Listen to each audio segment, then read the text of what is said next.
connecting investors, financial institutions, and businesses around the world. Luxembourg is a center of excellence for global finance. Recognized for its unique international financial expertise, Luxembourg is solution-driven, stable, and open to innovation.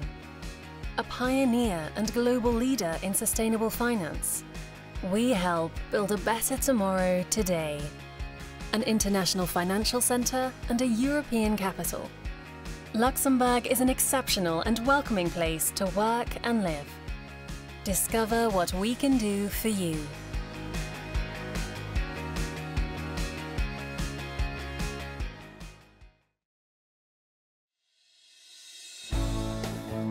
Welcome to the Sustainable Finance Forum, bringing together key sustainable finance experts from across the world to share their views on how finance can shape a sustainable future.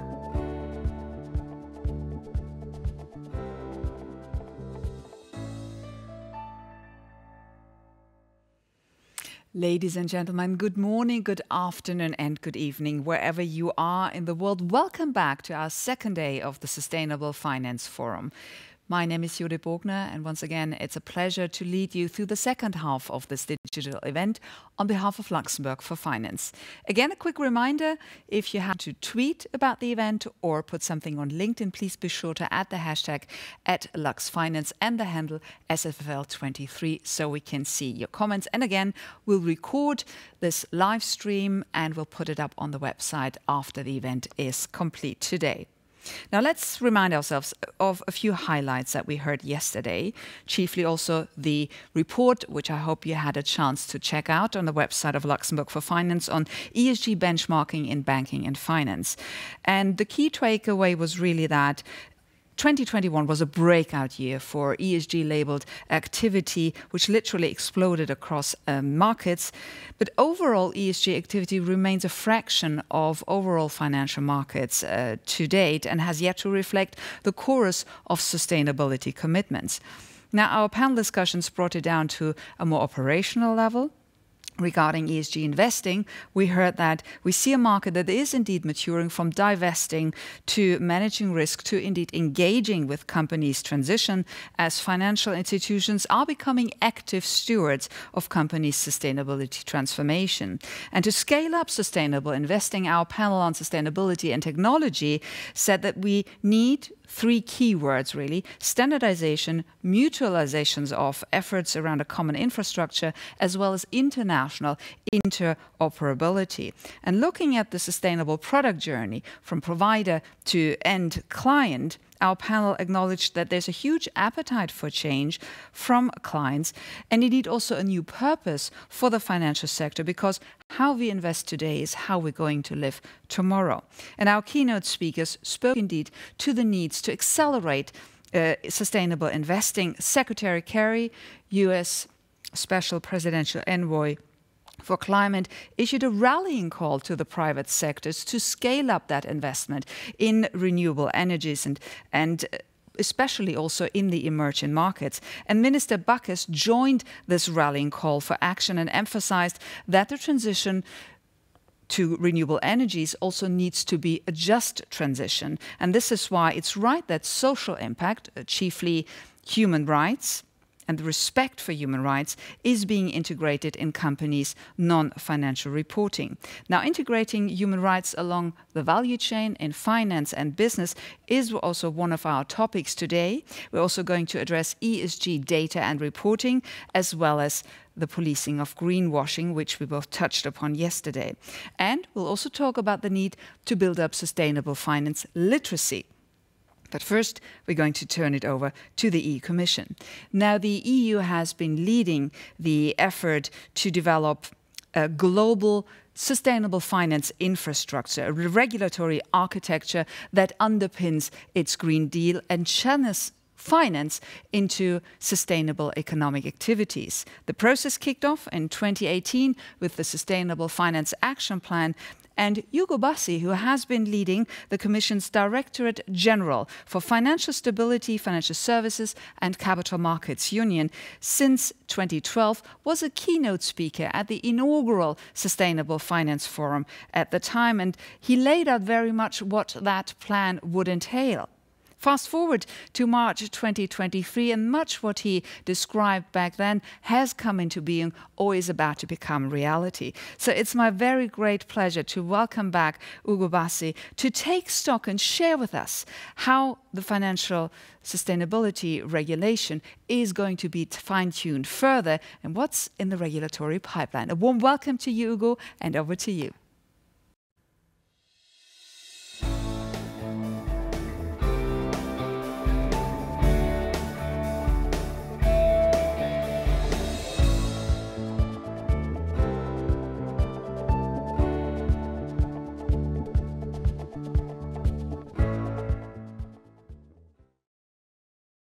Good morning, ladies and gentlemen. And first of all, thank you. Thank you very much for inviting me again. Thank you, Luxembourg for Finance, for organizing this very timely event and inviting me.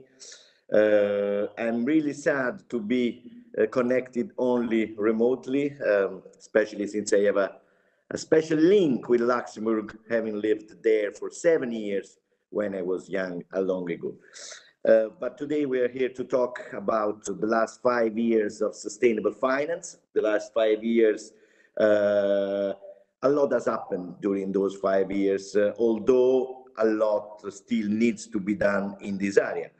But I would like to emphasize precisely for the moment what has been done, because I think that after the Union has decided consciously to become the first or one of the first carbon neutral economies by 2050, it has decided to put in place all the conditions which are needed in order to achieve this very ambitious objective. And the Sustainable Finance Project work stream is, of course, one of those preconditions. A lot has been done, as I said.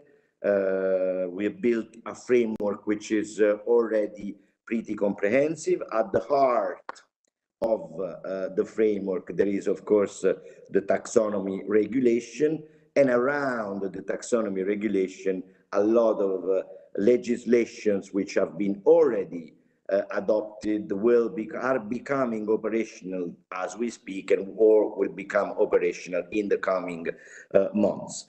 The Sustainable Finance Disclosure Regulation, of course, which is very well known to asset managers because it establishes the need for them to disclose and to report about their strategies in terms of a sustainability approach. The climate benchmarks regulation, also extremely important. The Corporate Sustainability Reporting Directive, recently adopted with the standards which are being drafted, and of course I'll come to those in a minute. And recently we reached also a political agreement on the green bond standards, which completes the picture of what has been done up until now. The implementation is progressing well. Companies are starting to apply the rules, and the quality and availability and comparability of the data circulating is expected to improve rapidly in the coming years.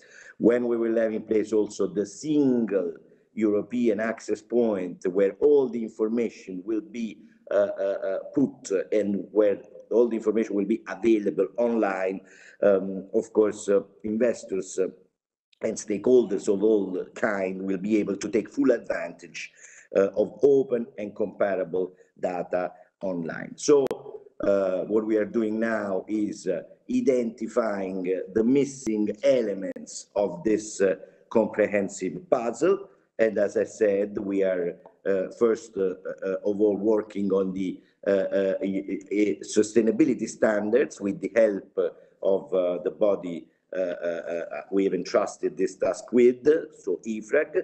They have sent recommendation to the Commission for adopting 12 standards, 2 general ones, 5 related to environment and climate change, 4 on social, and 1 on governance. We are now looking at them very closely in order to see which one needs to be adopted first and when we will be able to adopt them. Of course, we are in the process of assessing this extremely important work which has been carried out very, let's say, effectively and efficiently by IFRAG. Secondly, we are now developing the next set of taxonomy criteria.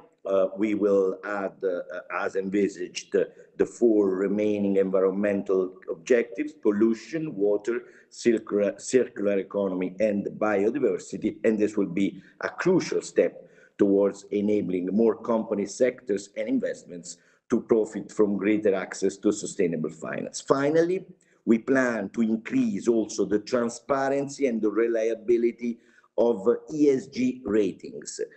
This will help rated companies and users to better understand how these instruments are constructed and to better address the degree of process of companies on their transition pathways towards sustainability. We are not going to harmonize the methodologies, we're just going to introduce more transparency. Just one word, one comment. The whole framework is conceived in a way which is the traditional way Europe tends to legislate. We're not imposing any targets. We're not telling or asking investors what they should do or should not do. We are only, by increasing as much as possible transparency, we are only creating the conditions for investors to make informed choices and to choose sustainability investments, of course, if they want to do so. And we believe that this is the right way to go because, of course, transition is also a very important element of the whole debate, and nobody needs to remain and needs to be left behind. This is an issue which has been in the last 5 years, as you can see from what I just said, very high on the Commissioner's agenda, and still is, notwithstanding all what has happened in the meantime, and notwithstanding all the other priorities which have been added on. The 2 transitions, the green and the digital transition, remain of the utmost importance for the European Commission. Of course, one thing is to create and to build and to complete the framework.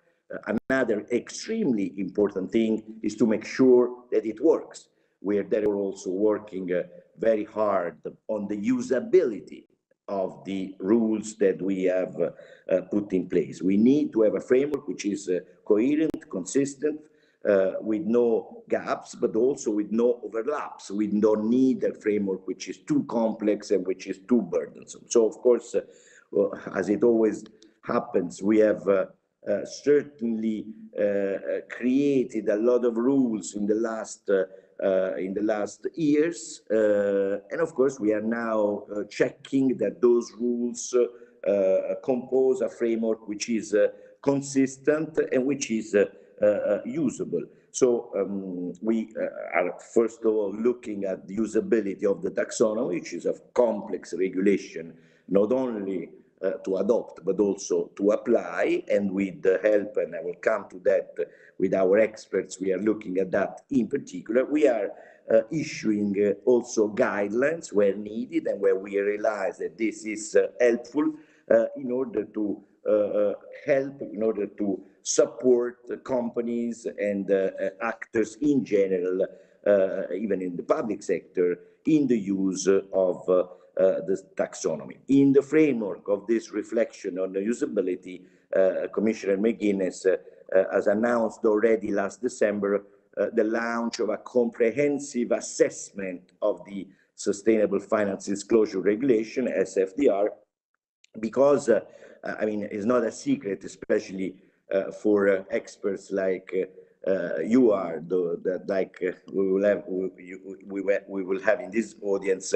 It is not a secret that it is not working. This regulation is not exactly working as intended. It was meant to be a disclosure framework, so a framework imposing a number of the disclosure requirements, is being interpreted a kind of labeling scheme, and we believe that this is not particularly appropriate, because of course using a regulation for a purpose which was not exactly the one that was meant to be in the beginning is never a good thing. So considering also the interactions between this very important legislation and the taxonomy, the benchmarks regulation, and the standards that we are going to adopt, we are going to see whether there is a need to revisit some aspect of the SFDR in order precisely to make it the whole system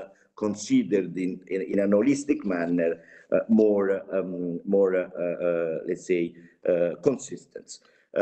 We continue all the time to answer to question and answers asked that we collect through the ESAs, and this is also a very important work when it comes to implementation. We are ready to expand towards new areas of sustainability, new with respect to the environment, which is of course the dimension with which we started. But as I said, already in the standards that we are going to consider now and to assess, 4 of them are related to social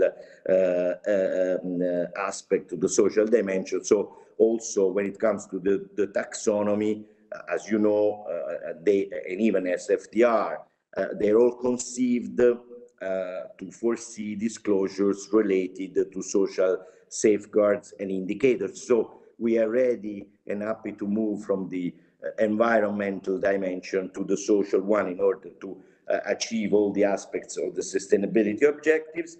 We do all this with the extremely helpful support of the platform, which has been renewed recently. The new names have been released a couple of months ago, or not even that. And I take this opportunity to thank all the members of this platform who are crucial to our day-by-day work.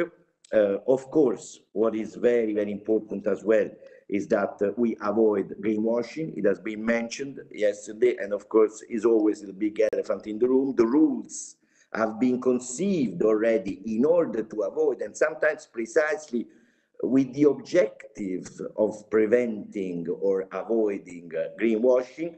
Now we have to be sure, with the help of our experts, but also with the help of the ESAs, that there are no unintended consequences and no unintended uses of these rules, which could bring to unintended greenwashing. So we've asked the ESAs, we gave them a mandate to check that this is not the case, and by 2024 we will receive a comprehensive report which will tell us whether we got it right or not on that particular aspect, and which would allow us to react if necessary. So, as I said, the transition is also an extremely important element. A word on the EU green bonds. They will certainly be a very important tool in the transition, because they will offer another voluntary vehicle, but ensuring that a golden standard with a label of guarantee exists, and precisely a label which guarantees that there is no greenwashing, and all that you know, will take us busy. The implementation will take us busy for the next months. We are coming to the end of the mandate. We've done a lot. Sometimes remains to be done. We are committing to do it in the most efficient manner possible. Cooperation with stakeholders and events like this one today are key for a common success, which is in the interest of everyone and in the interest of future generations and of our world, on our globe. Thank you very much for your patience, for your invitation, and for your attention. Thank you, Ugo Bassi, for giving us a perspective on how the EU Commission is intending to develop the sustainable finance frameworks further. And as you heard, complexity is just likely to increase with the inclusion of further environmental aspects, such as pollution, water, biodiversity, and circularity, and then eventually expand that out to include also social aspects. And also, if you in the audience wonder what the acronym ESAs is that Ugo Bassi mentioned, those are the 3 supervising authorities in Europe that watch over banking, finance, and capital markets.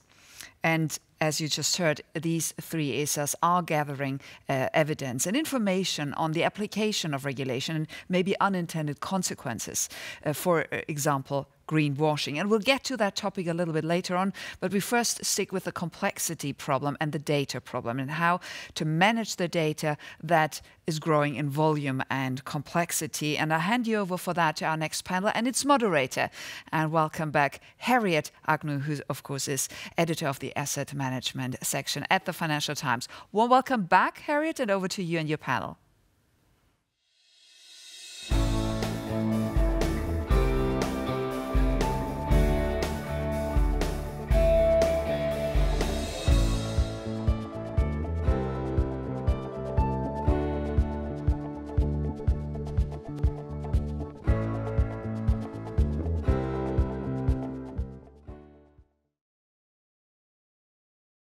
Good morning, everyone. I'm Harriet Agnew, Asset Management Editor at the Financial Times. Thank you for joining us here today. We're going to talk about the ESG data and reporting quandary, which remains a perennial issue within sustainable finance. I'm delighted to be here today with Dr. Daniel Clear from ESG Book, Fabrizio Planta from ESMA, and Anne Shoemaker from Morningstar Sustainalytics. So I'd like to just start by asking our panelists what's your assessment of the current status of the data challenge? Is it that there's not enough data, or is the challenge more around things like structuring it? You go first? Yeah, absolutely. Thank you. So the fast growth of the market in sustainable product has been accompanied with the proliferation in the amount of ESG data from different sources. So depending on the nature of the data, the challenges are different. On the one hand, we have a great amount of ESG data offered by different data providers, which help to fill the gaps, but that have certainly problems of consistency and comparability between the different sources.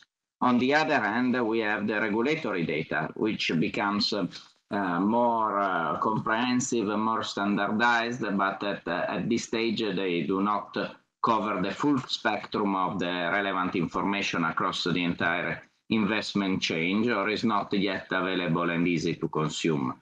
There are still some practical changes linked to the disclosure under this regulation, and we are fully aware of them. Sometimes the problem is linked to the sequences and the timing of the regulation. For example, on the SFDR, where financial market participants need to rely on information from the investees, but this information will be available only when CSRD disclosure will be in place.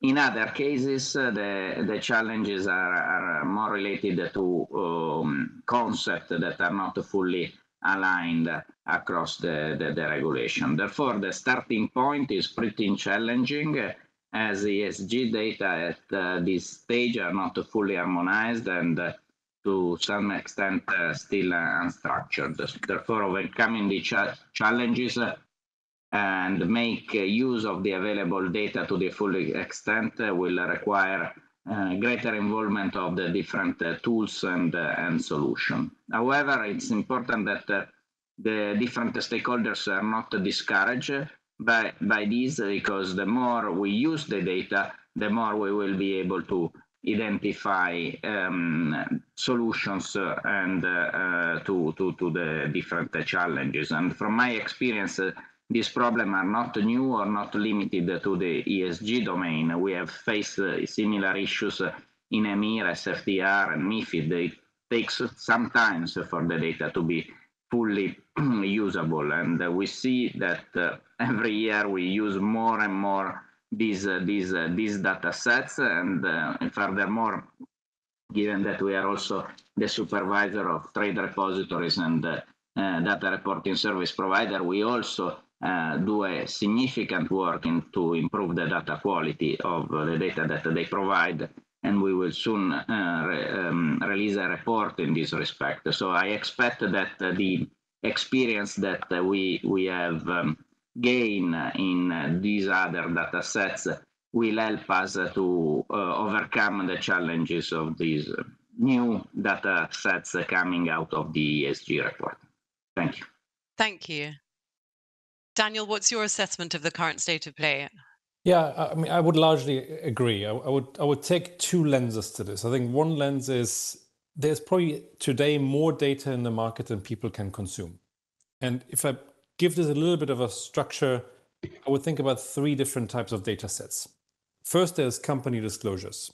And already today, actually, the large companies in the world, the listed companies in the world, they're doing a decent job in putting information out there. We can talk about how structured it is, but the amount of information is substantial. Right? We cover 50,000 companies.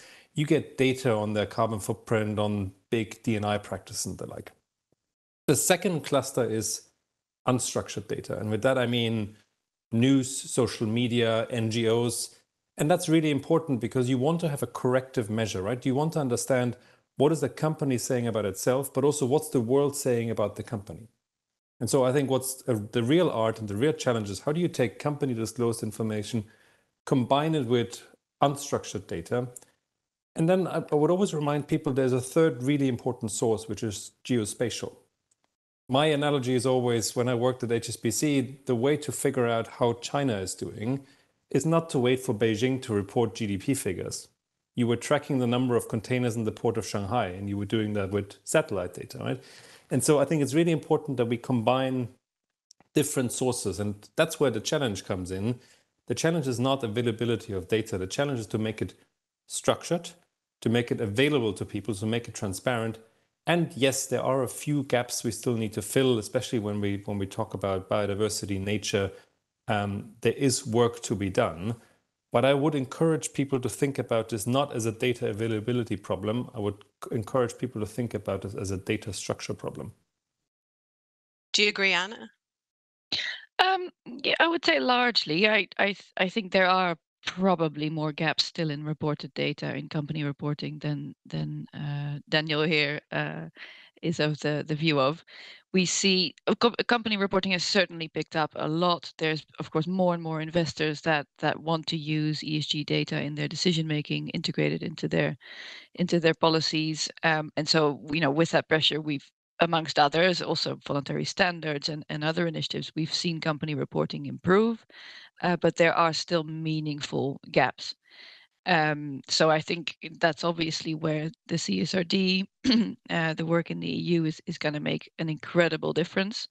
And I think that's actually going to do two things. Like that company reporting itself will become of better quality, better comparability, and more structured, to Daniel's point as well, which will make it much easier to consume and therefore cheaper to consume. It would also allow models to fill those, to fill gaps in reported data to improve. Many data providers do, of course, estimations, apply models to fill some of those reported data gaps. And so, an indirect effect of having much better and much more reported data will also be that the estimated data is going to improve in terms of quality. Thank you. We've touched upon it, but let's just drill down a little bit more to the regulatory response to trying to improve the ESG data gap. What are you seeing in terms of actions from regulators? Fabrizio, you might want to start. Thank you. Well, the main pieces of EU legislation, such as taxonomy, regulation, CSRD, SFDR, were of course designed to ensure the availability of ESG information on the relevant entities and investment products.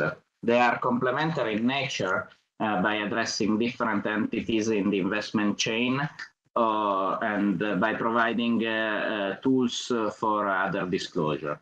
So as explained before, they are still at the early stages when not all the relevant rules are into force, and other pieces of legislation are coming, like ESG rating, European green bonds regulation. ESAP, on the other hand, that was mentioned also by Ugo Bassi, is aimed at addressing the challenges related to the access to the public of the regulatory data, including sustainability disclosure. At present, investors wishing to analyze and compare ESG information need to search it from different sources. Sometimes the information is unstructured, as Daniel was saying before. So it is complex to retrieve and analyze the information. The objective of ESAP is to mitigate this challenge by creating a centralized data platform through which investor can easily and friendly access information that otherwise is scattered along the different sources. In practical terms, ESAP is envisaged to be a single portal in all the languages with the searching functionality that will help to retrieve the information. As far as so this is to facilitate the identification of the information. The other challenge related to the unstructured information. On this respect, as a minimum, ESAP will ensure that the data is extractable, and in some respect it will also be machine readable.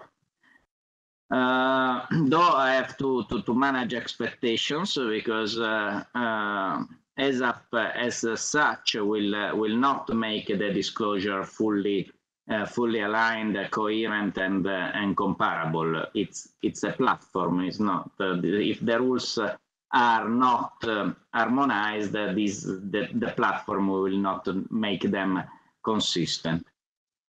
However, there are some powers that are assigned to ESMA or other ESAs to gradually work on the formats, and certainly our objective is to ensure that at least via the metadata, the different data sets speaks to each other in a coherent way. So this is what we aim to do, and we will wait for the feedback from the market when the platform will be released. This will certainly be important for us to then continuously improving. Thank you. Thank you. Just in case any of our audience aren't familiar with the acronym, ESAP is the European Single Access Point. Daniel, do you want to jump in? Yeah, let me jump in just with two perspectives. I think the positive is regulators are doing a lot, and they're doing a lot of really good things. I would think about regulatory activity in three ways. One is you encourage companies, or in a way force companies, to disclose more. Second, you encourage or force financial market participants to integrate data better. And third, you create platforms to make the data available, transparent, and that's where ESAP and the like are coming in. So I think that's really, really encouraging. The European Union probably leading in the world, but the US is coming, the MAS in Singapore is pushing, so that's really encouraging. I think the challenge that we have is that regulators are sometimes doing too much. Right? So we run a database, it's called the Reporting Exchange, and we track 3,700 different ESG reporting and disclosure standards around the world. Some of them are industry specific in different countries. And I'm sure you have discussions with many CFOs that there is a frustration and confusion. And so I think one of the really, really important things that we need to achieve over the next 12, 24 months is a harmonization. ISSB is probably the most important framework that is coming. And it has to guide us from 3,700 different standards to a small number. When you think about financial reporting, there's IFRS and there's US GAAP, and you more or less can compare P&Ls and balance sheets around the world. That's not yet the case in ESG and climate data.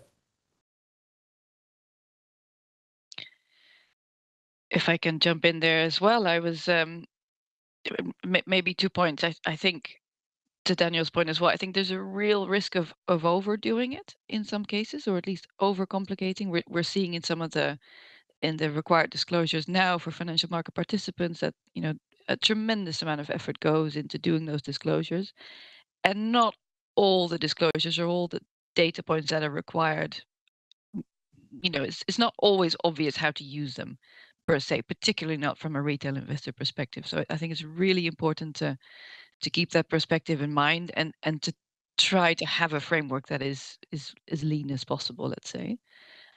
We're seeing, last year was the first year that corporates started reporting along the taxonomy.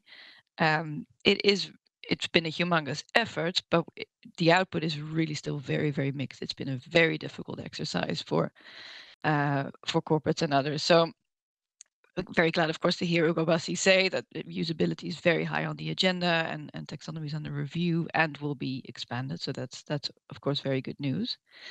To the ESAP, I think it's very understandable for there to be a centralized database for ESG data. As any data provider will say, data management is a real and a big task. It's complicated. So I'm surely Fabrizio and Esma are not underestimating this task, but it's, even doing things like tracking corporate actions, parent subsidiary mapping, tracking issuances to issuers, just that side of data management is an enormous task. So for data to be in a database and to have it usable, comparable, and of good quality, because just the fact that companies report it doesn't mean that it's necessarily good quality. That is still, for me, is still a bit of a question mark, and that's not even yet, of course, addressing some of the unstructured data that was mentioned as well around maybe controversies or things that are mentioned on social media, which has a lot of value as well, but companies themselves might not report on. So, a lot of very good initiatives, and some of it we still need to see how they play out, I think. And do you think more needs to be done to separate ESG data into relevant subcomponents, given that different users are using it for different things, be it sort of net zero risk versus risk management or alpha generation? I think that's important. I think that particularly, investors that are perhaps a little bit more sophisticated or progressive, or further along their progression, let's say, in terms of how they use ESG data, they no longer simply use a rating. The subcomponents are used, different types of data are used for different use cases. But it's probably fair to say that more education around things like financial materiality versus impact, and therefore which types of data do you use for what kind of perspective for your risk management versus understanding your impact and so on, is probably still useful. Exactly. I would say on this, if I may jump in, I agree with Anne, but I don't think that's something that the regulators, for instance, need to do. That's the job of investors and people like Anne and myself, right? I would always think about this. You want to have a very large set of raw material, and that's ESG data or non-financial data, right? Climate and other non-financial performance indicators. And you then want to help investors do one of four things, right? You either want to use data to find better performing companies, you want to avoid risks, you want to often optimize a portfolio for certain outcomes, like net zero, biodiversity, or you want to have impact, which is quite different in a way than outcomes, performance, and risk. But I think that's the job of people like myself and or obviously investors themselves. Regulators need to help us to make as much information available. Thank you, Daniel. I wondered if you might be able to talk a little bit about how technology is being developed to improve access to data, particularly carbon data, and how that might be emulated across other sectors. Yeah, I mean, that's a huge space. I would think about this in, let me think, 3-4 different ways. The first one obviously is what we talked about so far, right? Regulation pushing companies to disclose more. Right? And that's pure regulation and technology and makes it available, right? So a central access platform, a cloud-based solution like ours, you make data available. The second thing is you then want to encourage and help companies to source data across their supply chains, because regulation affects European companies, affects large companies, but you then need to go out to 80% of your carbon footprint, which normally sits outside of your control.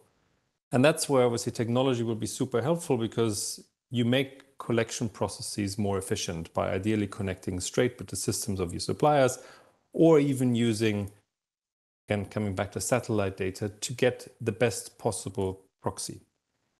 And then the third segment I would look at is you will, even after this company disclosure and supply chain approach, you will still have a lot of gaps.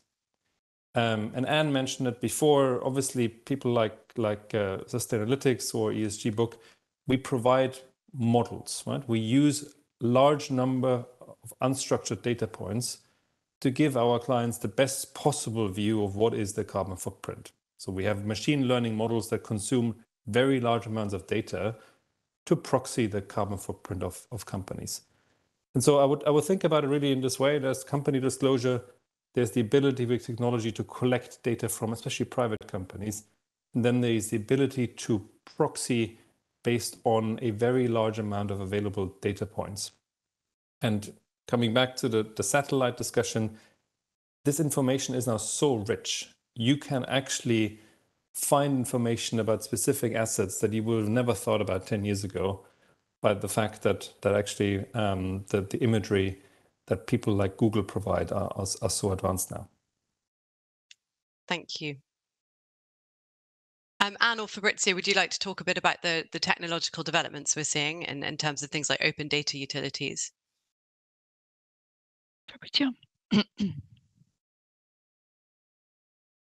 As I said, all our effort currently in terms of technological development are certainly in building up the ESAP, then in particular for what is related to corporate disclosure ESG data.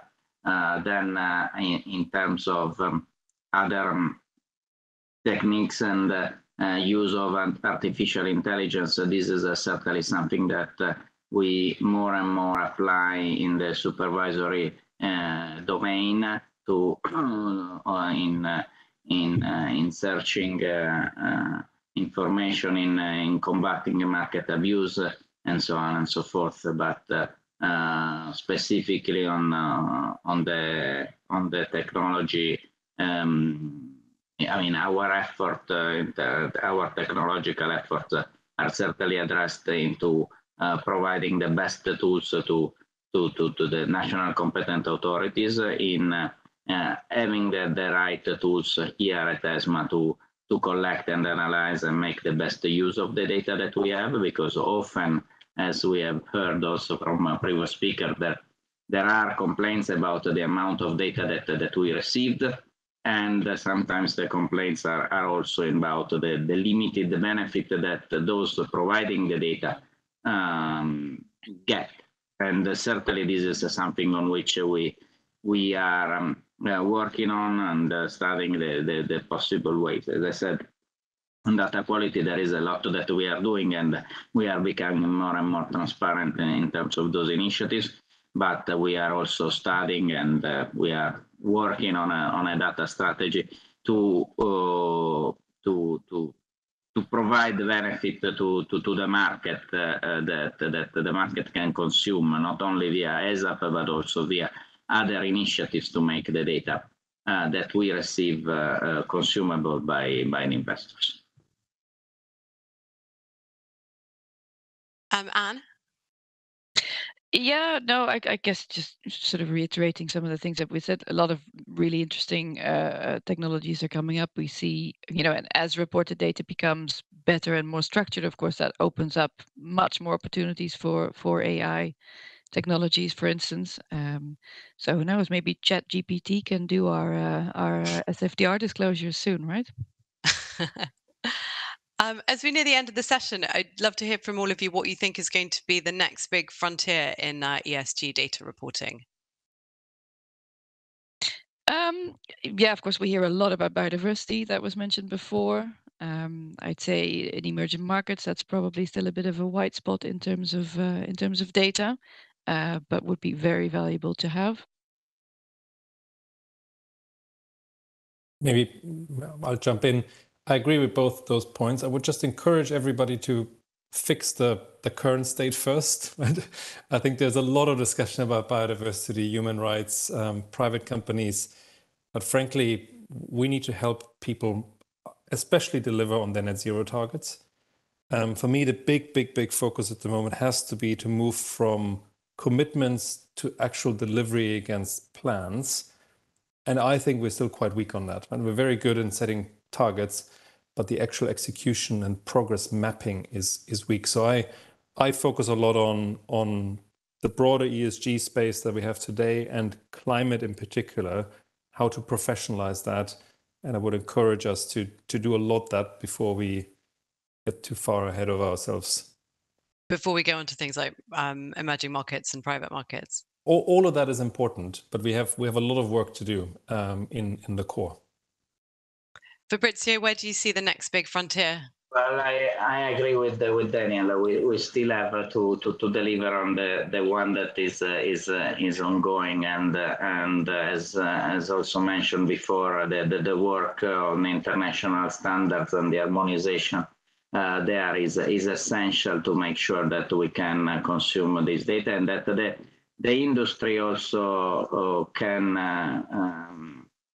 leverage on across system and don't face multiple compliance requirements and costs. So the work at the ISSB and ensuring interoperability between those standards and the European standards is certainly something that we all need to work on to facilitate the implementation. As I would also focus now on the implementation, the best use, and then working on improving the quality of the data that as said from the start of this panel is already pretty wide. So we certainly need to work to make use of those. Otherwise, we will continue to hear complaints about additional requirement while not having fix the current one. Thank you.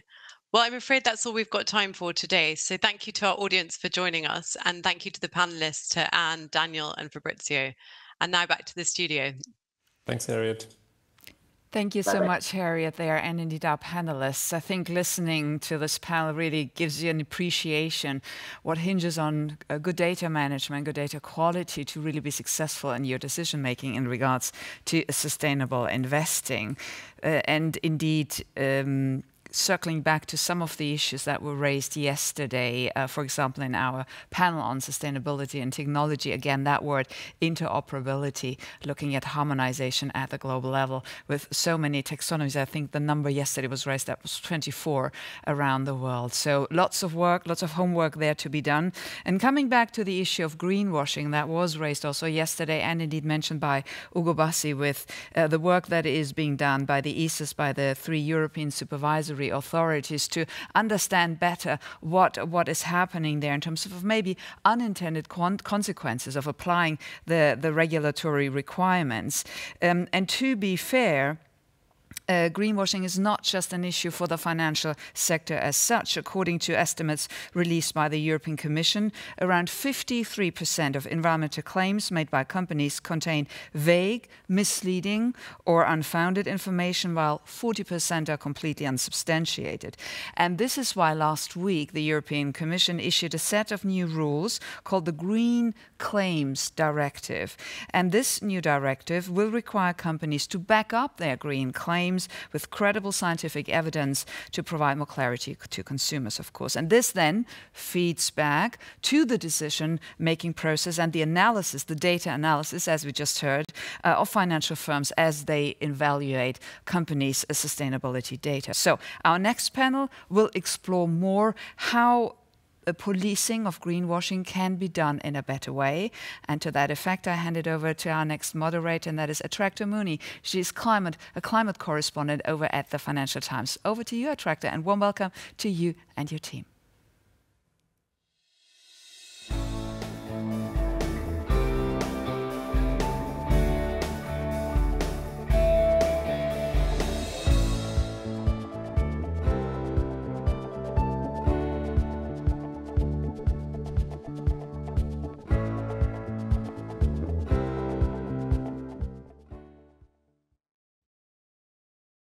Hello, and thank you, Judith. I'm joined today by an excellent panel, and I'd like to introduce them. We've got Carlo Funk, who's the head of ESG investment strategy at State Street Global Advisors, Laura Gitman, who's the chief operating officer at the Business for Social Responsibility, and Will Oulton, who's the chairman of Eurosif. Thank you, everyone, for joining us. So let's just kick off. Judith mentioned how there's so much talk about greenwashing in Europe at the moment. But how much of a problem is it exactly in the finance industry and across business in general? Will, how about we'll start with you? Thanks, Attractor. I think it's not a major problem today, but I think it has the potential to become one. And there's a couple of reasons for that. One is the increasing interest from investors in sustainable investments. We've seen increasing flows going into funds that are classified as sustainable investments, and that means there'll be a heightened sensitivity as to what comprises those particular products. I think the second thing is that the industry is generally going through what I often call a great recalibration at the moment, where there's been standards set for ESG integration by thousands of participants following the PRI's principles, which, as we know, are non-binding. And there's been issues with maybe some particular products or asset classes have been integrating ESG, some not within the organization, yet they can still become a signatory. That's changing.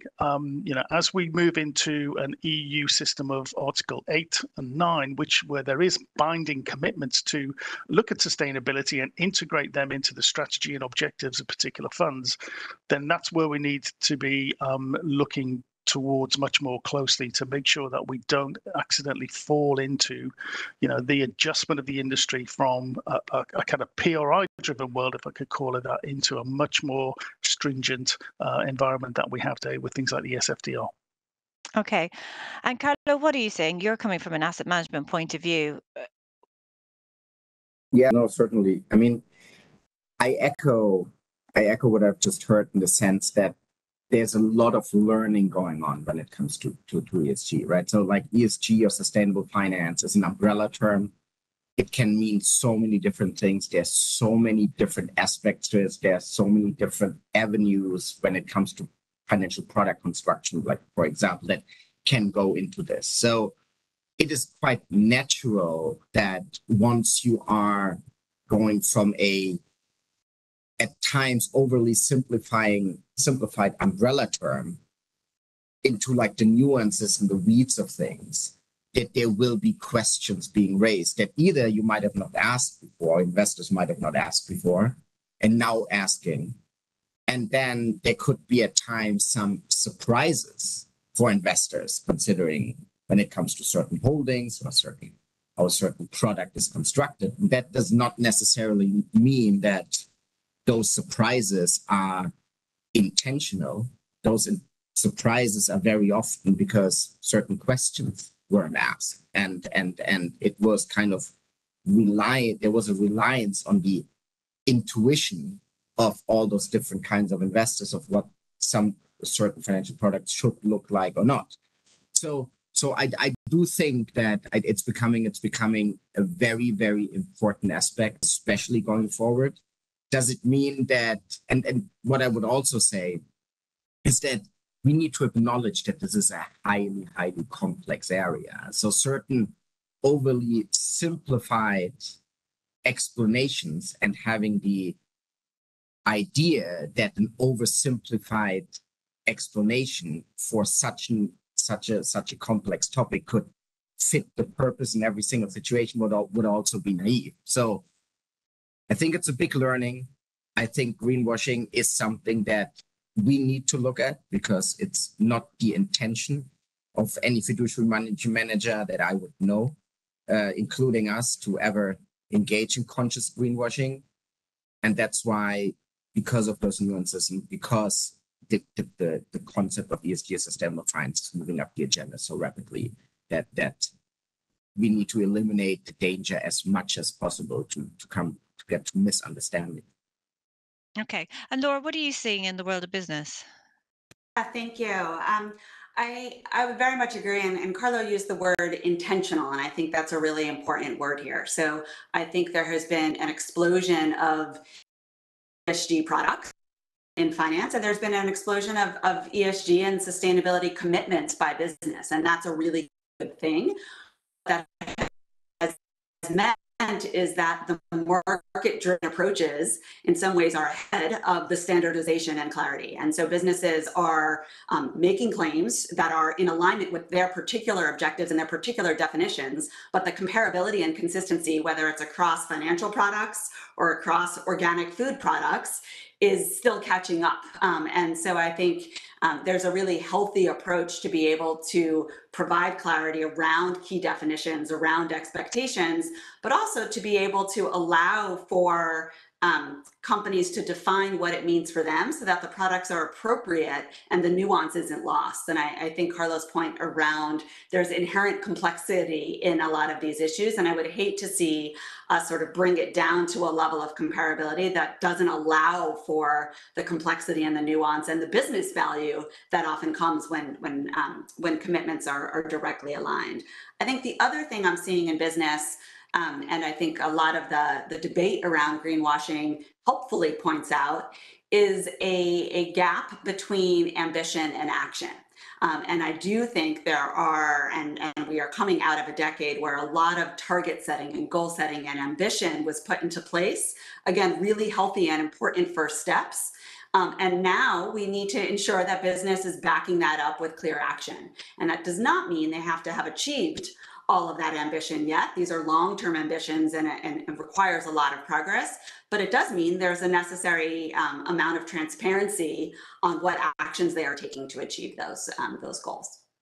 Okay, Laura, you talked there about companies being able to set, or investors being able to set what it means for them. I'm wondering, what do you think about, do we actually need a legal definition of greenwashing? Like, would that be helpful? Some of the big fund organizations have pushed back against that, but actually, if we are to police this, do we need to know what it is exactly? So I don't think we need a legal definition of greenwashing. I think that's evaluating what the negative is. I think we need definitions and standardization in the positive realm, right? So what does it mean to say I've integrated ESG? What does it mean to claim that something is climate neutral? What does it mean? So I think we need positive definitions and standards. I don't think we need a definition away from greenwashing. I'd rather see us point companies in the more positive direction so that when they do make claims and commitments, investors and or customers can appropriately compare and understand what that means or doesn't mean. Okay, and we already have some regulation that is meant to help us do that. We had the introduction of the Sustainable Finance Disclosure Regulations, for example, in Europe. Bassi just spoke about them and talking about how they weren't meant to be used as a labeling tool. So I'm wondering, Carlo, what do you think? Do you think that the SFDR is helpful, or is it causing more issues?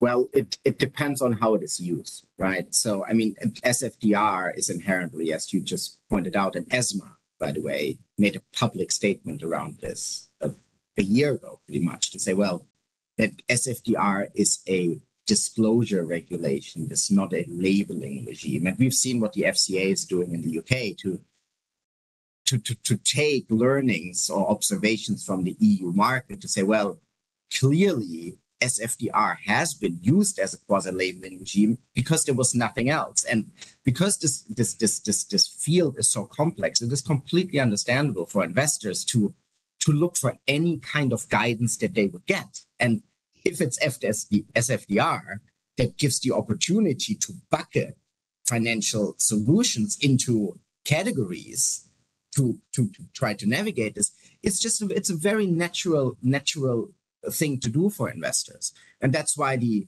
FCA with the SDR came about and say, well, let's immediately kind of start to roll out in its consultation phase, but roll out a labeling of product description regime.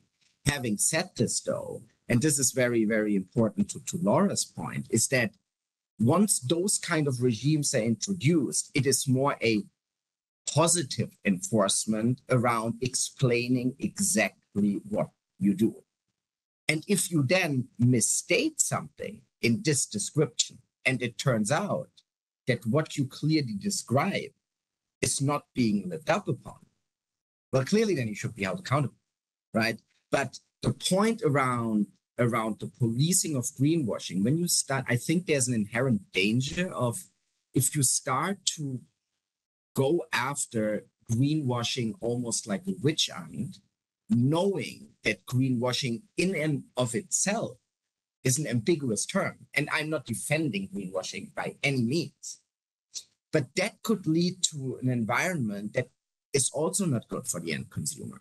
So I think coining it in a positive way and really reinforcing accuracy in that regard and transparency, I think that's a good way forward. So do you think there should be a legal definition of greenwashing?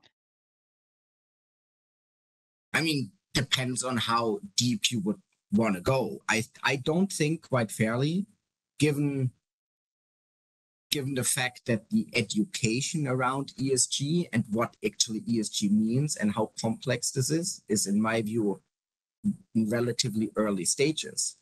I don't think that even if one jurisdiction would come up with one definition, I don't think that another jurisdictions, even a couple of 100 kilometers to the left or right, would necessarily agree.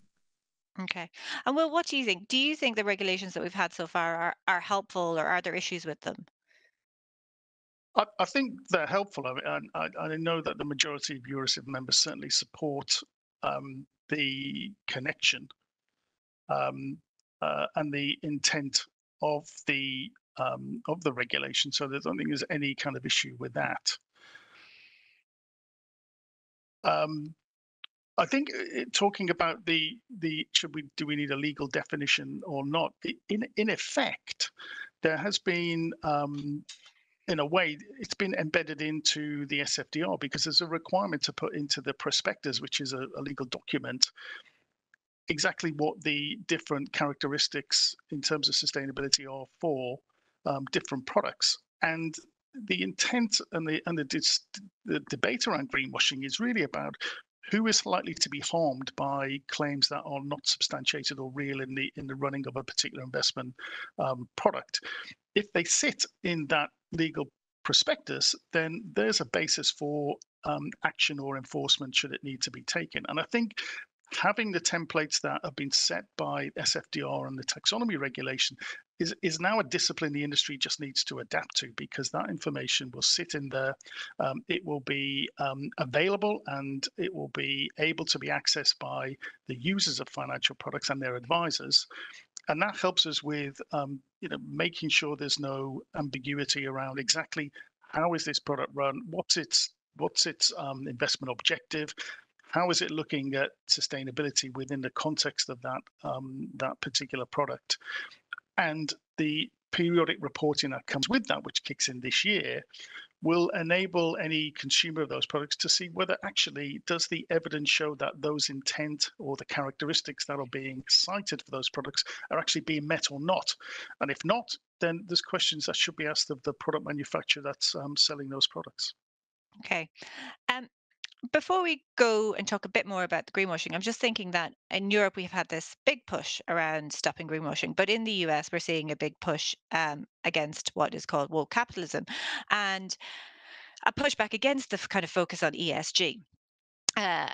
State Street Global Advisors has been at the receiving end of this, and I'm just wondering, as international businesses which operate across borders, how do you navigate this, where you've got one set of rules in Europe saying you must do X, and another set of not rules necessarily in the US, but a pushback from society and from some big investors again, and from some politicians against looking at ESG in your investments. It seems a tricky time. Carlo, what's going on with this? Yeah, no, I mean, the good thing is when you are working for a truly global organization that is working in different jurisdictions, this essentially is not new to us. I mean, obviously the what's happening in the US currently, that it has entered the political sphere into a certain degree is something that necessarily in that context is kind of new. But the fact that we as an organization need to deal with different kinds of regulations all across jurisdictions and how they would affect us from a global strategy perspective, that's not new. You could have asked us the exact same question a couple of years back to say, well, you are a US house with like a very, very large European operation. And now Europe is introducing those kind of regulations, like, how are you dealing with this? And the answer is, well, we fully understand that different jurisdictions have different needs that leads off to different types of client demands that today already look often very different from region to region. And that's why we are kind of used to responding to this and providing the choice to the different types of investors. And in fact, if you would look at, for example, financial solution or product strategies of us, and the difference in how different they would look between US and within Europe or APAC, and then even within certain regions, in certain regions, they already kind of look different today. So for us, being able to navigate this conceptually is generally speaking nothing new. Do we need to take this very seriously also? That's very important to say, because although I sit here in Europe, right, and being responsible for the ESG strategy, dismissing anything like this that comes up is also not the way forward. That has never helped anyone.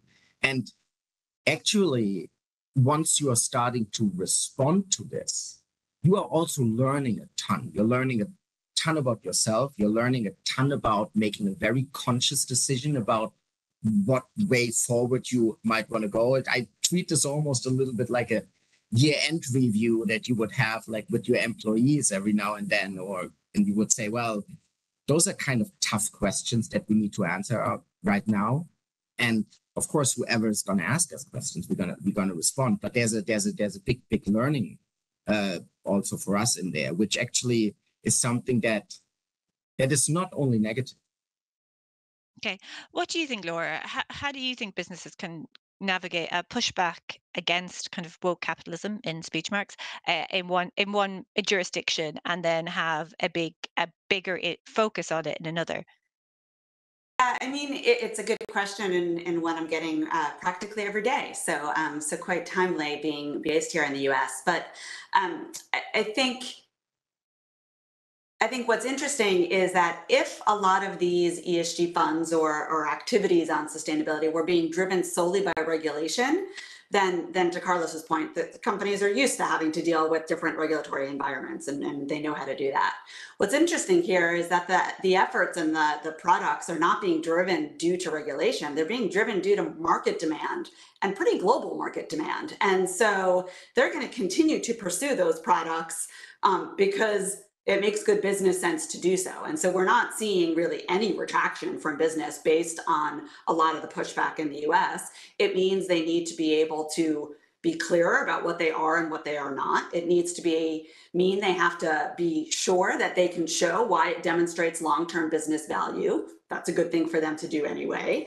And so they have to beef up sort of their ability to show accountability and the business benefits, but they're not sort of retracting because of some of the politicization. And interestingly, I just read in Bloomberg News this morning, already some of the states in the US that had potential bills that were going to follow Florida and Texas to sort of prevent investment in ESG by their pensions, they've already either killed those bills or watered them down because the pensions are demanding it, because their local pensions in the kinds of states that that are vocal around being anti-ESG understand that it's better for their pensioners and that it would cost them more to avoid ESG. And so I think we've sort of got to let the narrative play itself out, but the business benefits and the business commitments are still pretty clear, and they're global in nature.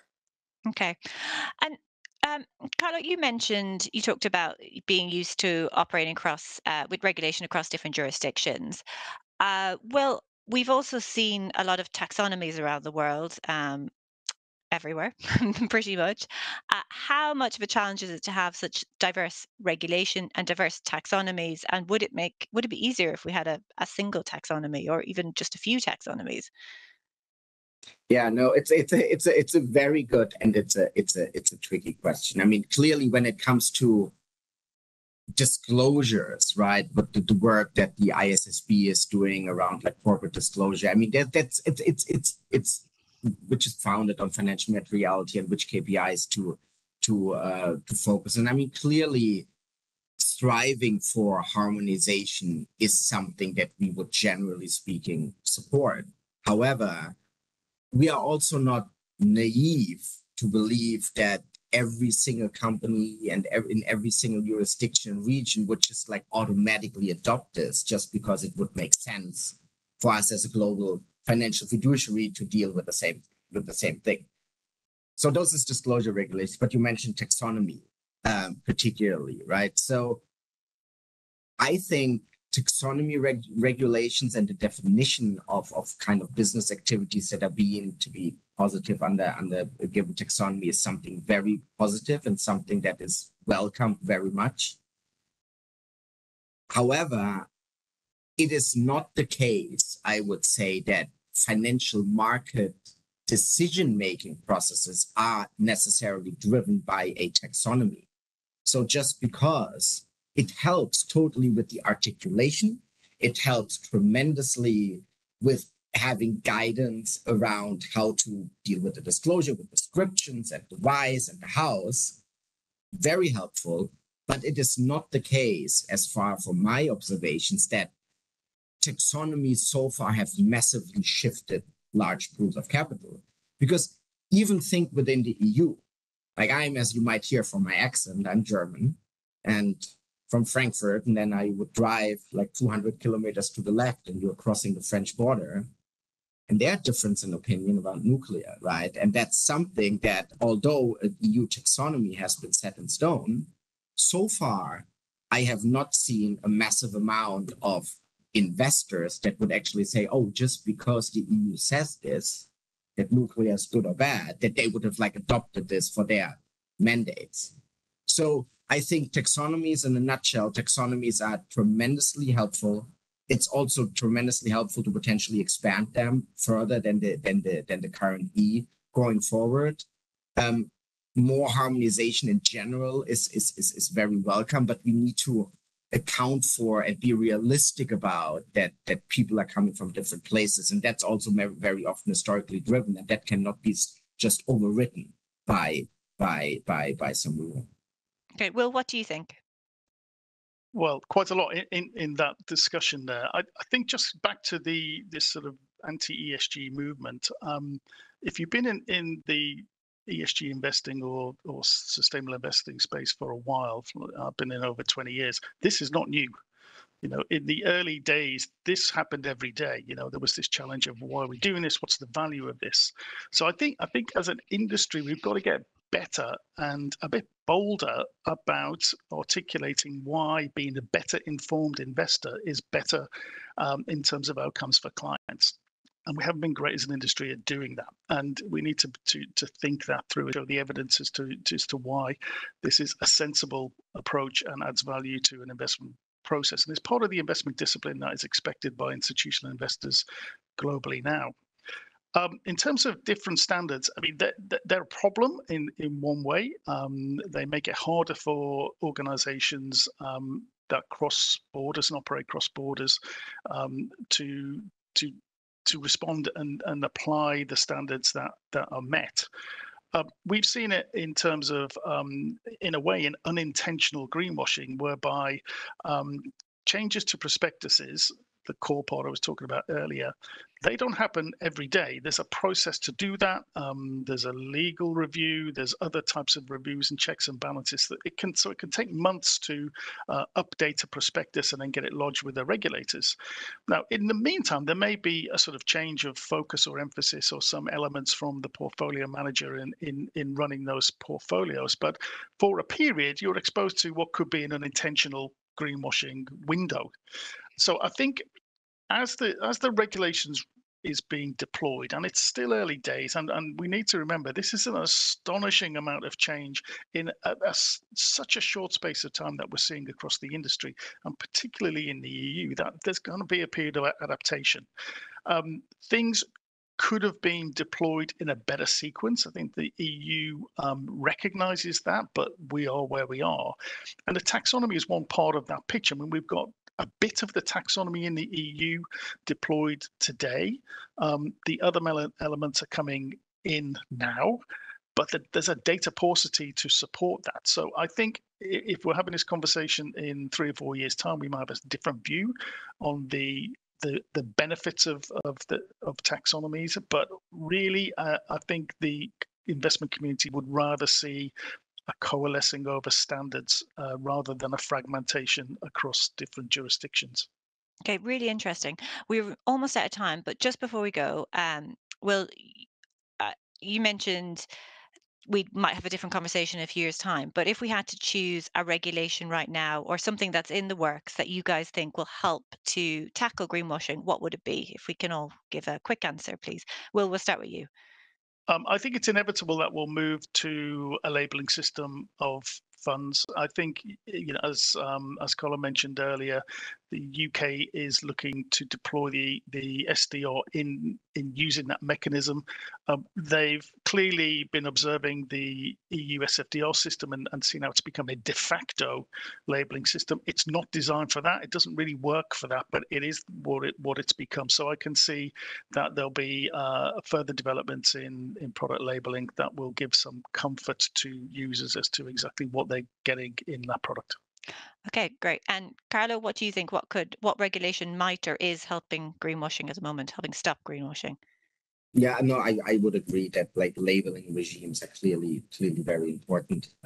What I would say to this though is that we just need to be careful as an industry that to find the right balance between raising the bar very high to not have greenwashing, which is clearly an important thing to do, that like BAU is something that we clearly understand for certain exposures. That's not the way forward. That's why like all of this is introduced.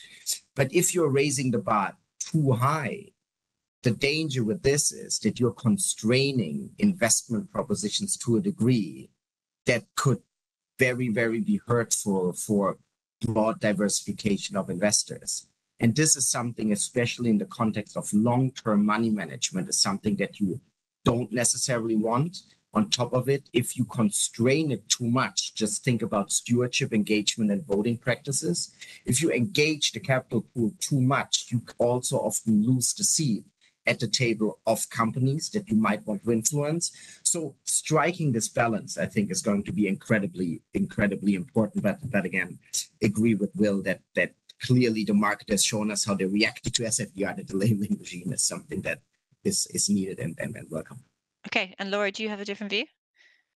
No, I would agree on labeling and SFDR. I think if I come at it from the business side, right, because investors are also reliant on what information is provided from and therefore the standardization and greenwashing that potentially businesses do that enable the kind of comparability and investment decisions. So there, I'm really looking forward to the ISSB that Carlos referenced. I think having more standardization around business disclosure is going to enable more consistency around the investment disclosure as well.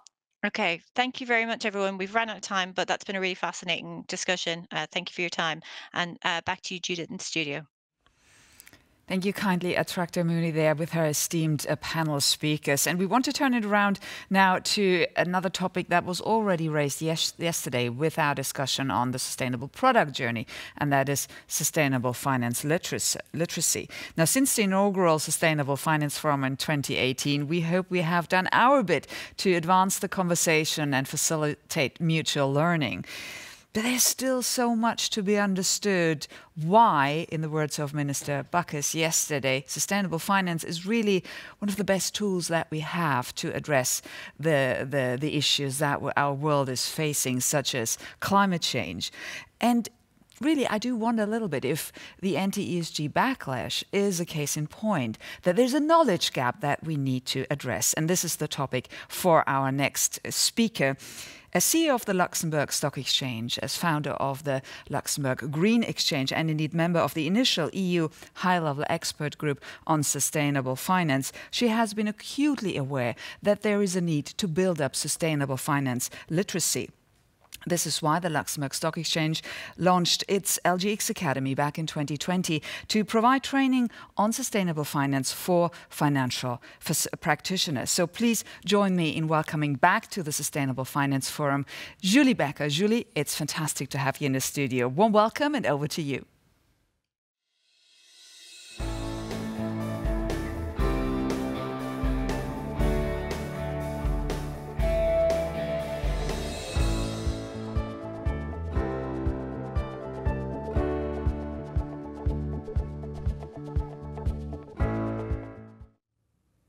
Thank you, Judith, for this kind introduction. And thank you to Luxembourg for Finance for giving me the opportunity to speak at this year's edition of the Sustainable Finance Forum.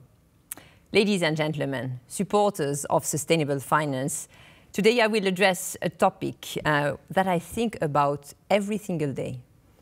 In my view, it is the #1 hurdle we need to overcome if we are to decarbonize our economies and transform our societies. And I'm referring to the knowledge gap in sustainable finance. And one thing is certain, the gap is broadening and time is running out.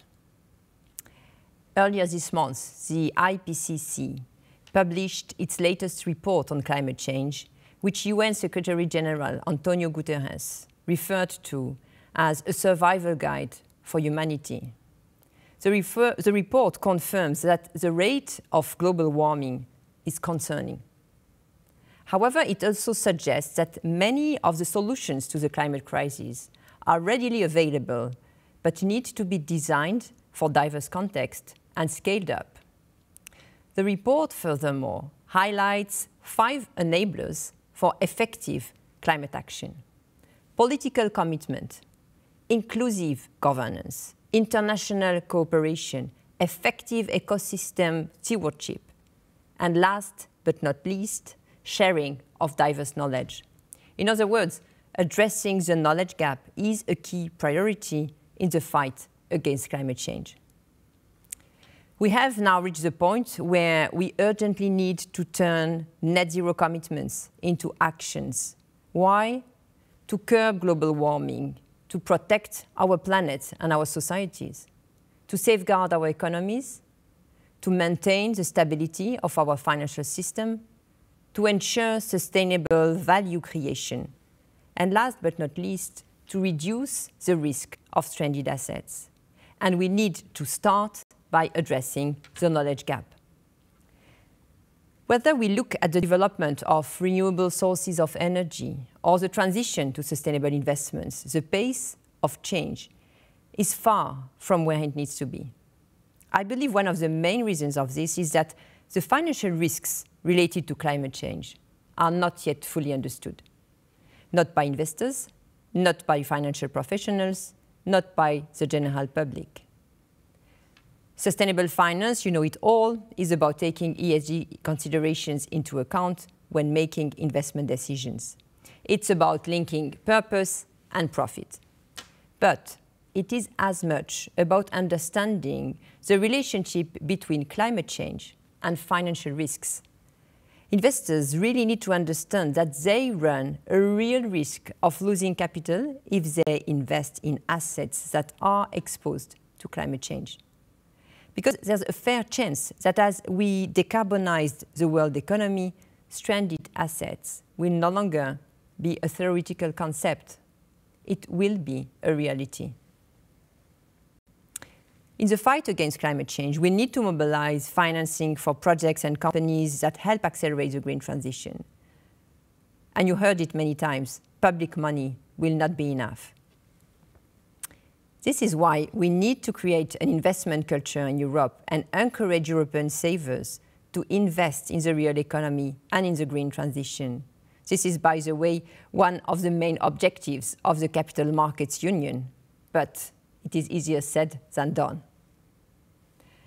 It requires a change of mindset and behavior and a different level of financial and sustainable finance knowledge among European savers.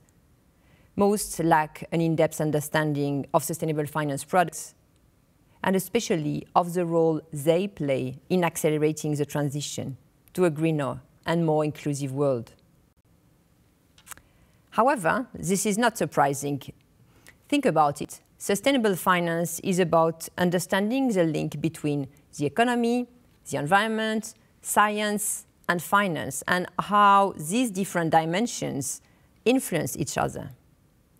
At the end, it's highly complex. It is, by the way, not just the general public that struggle to grasp exactly how science influences finance. New and different skills and areas of expertise are required, also within companies across sectors. Today, most companies are expected to define a credible pathway to net zero. For some sectors, it implies a full transformation of their business models and operations. Calculating Scope 3 emissions or a company's overall impact on different stakeholders are very complex exercises which require in-depth knowledge of new fields.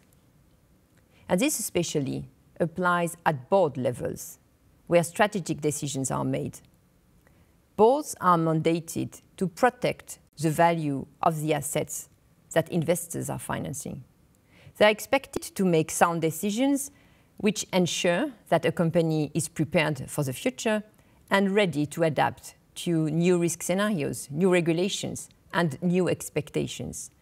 And to do so, directors need to considerably broaden their sustainable knowledge. They need to be able to understand brand new data sets and how they are likely to influence their assets and strategy. In fact, we now need specific scientific knowledge at board levels. Diversity in specialization and competencies is becoming increasingly important. And this diversity, this new focus on scientific knowledge in addition to financial knowledge, will become the cornerstone of good governance. As John Kerry mentioned it yesterday in his speech when referring to the need to accelerate the transition, science is what's driving this. It's not politics, it's not ideology, it's mathematics and physics with some chemistry and biology mixed in. Some investment companies have gone as far as to hire meteorologists to try to stay ahead of the curve and foresee how the changing climate will affect the value of their investments. More and more financial companies are realizing that financial knowledge and investment acumen are no longer enough to succeed in the long term. A more thorough understanding of sustainable finance principles, coupled with scientific knowledge among market participants, will facilitate the process of establishing universal standards for sustainability data, disclosure, and impact reporting. To be clear, sustainable finance is not only about definitions, taxonomies, reporting standards, and non-financial data. It is now about reading and interpreting a combination of financial and scientific data. I believe we will see a lot of interesting developments in terms of data analytics and even artificial intelligence, which at some point will likely be used to build investment policies, investment strategies, and report on ESG metrics. But to create the right environment for the development of universal standards, definitions, and metrics, we need to foster a much broader understanding of what sustainable finance is and how it works. We are currently seeing what a lack of sustainable finance knowledge can lead to, with the ESG backlash, which has been given a lot of attention lately and yesterday. This should serve as a wake-up call and make us step up our awareness campaigns and educational efforts at all levels. Fake news, misconceptions, and ignorance related to ESG and sustainable finance are not only costly, they represent a major risk to us all. As we work to address the knowledge gap, there's also one important aspect we need to bear in mind. We cannot only focus on lifting the general sustainable finance knowledge level across Europe and in other developed countries. We need to improve sustainable finance knowledge in emerging markets as well, through capacity building, through knowledge sharing, educational program, and technical assistance. As we transform our economies and our societies, we need to ensure a just transition. Let's not forget that the countries and communities that have contributed the least to global warming are those that are suffering the most. This is why we need to make sustainable finance truly global. If you think education is expensive, try ignorance. This much used phrase does not only ring true when speaking about getting a university degree. It is as relevant in the realm of sustainable finance, because ignorance in this field comes at a high price and is keeping us from accelerating the green transition. Let me leave you with this one message. Reducing the knowledge gap in sustainable finance is an essential first step to secure sustainable growth and prosperity across the world. In the middle of a global climate crisis, everyone needs to understand the link between science and finance. We simply cannot afford to opt for ignorance. Back to you, Judith. Thank you, Julie. Thank you kindly for this inspiring intervention. And indeed, one of the knowledge gaps our final panel will address concerns human rights. You may remember the words of Minister Bacchus yesterday in her keynote, where she said that the green transition also needs to be a just transition. This is why she said the integration of social impact, notably the respect for human rights, is rightly becoming part and parcel of companies' non-financial reporting. So how can business and finance work together to integrate human rights along the value chain? Well, to address this question, I have the pleasure to hand you over to our moderator, Nicoletta Centofanti. Nicoletta is, of course, an environment engineer and has specialized in responsible sourcing and corporate social responsibility. In fact, she has undertaken audits and due diligence in factories around the world, so she knows this topic really well. In 2020, Nicoletta joined the Luxembourg Sustainable Finance Initiative, which she leads as its general manager as of March this year. So, warm welcome to you, Nicoletta. Good to have you with us, and over to you and your panel.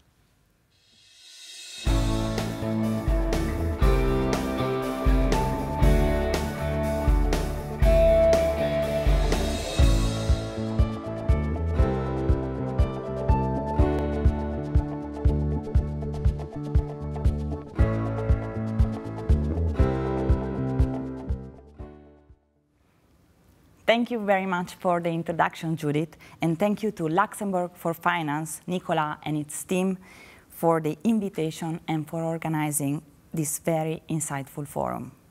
It is an absolute pleasure to be here today and to be able to discuss with such a knowledgeable panel how business and finance could work together to ensure that human rights are fostered, protected, and integrated at all levels. Addressing human rights has gained increased attention over the last year. Climate change, economic turmoil, political instability, all of them have a direct impact on our society and ultimately on human rights. It is clearer than ever that the need to foster and respect human rights is a fundamental component to achieve a sustainable, just, equitable, and inclusive transition.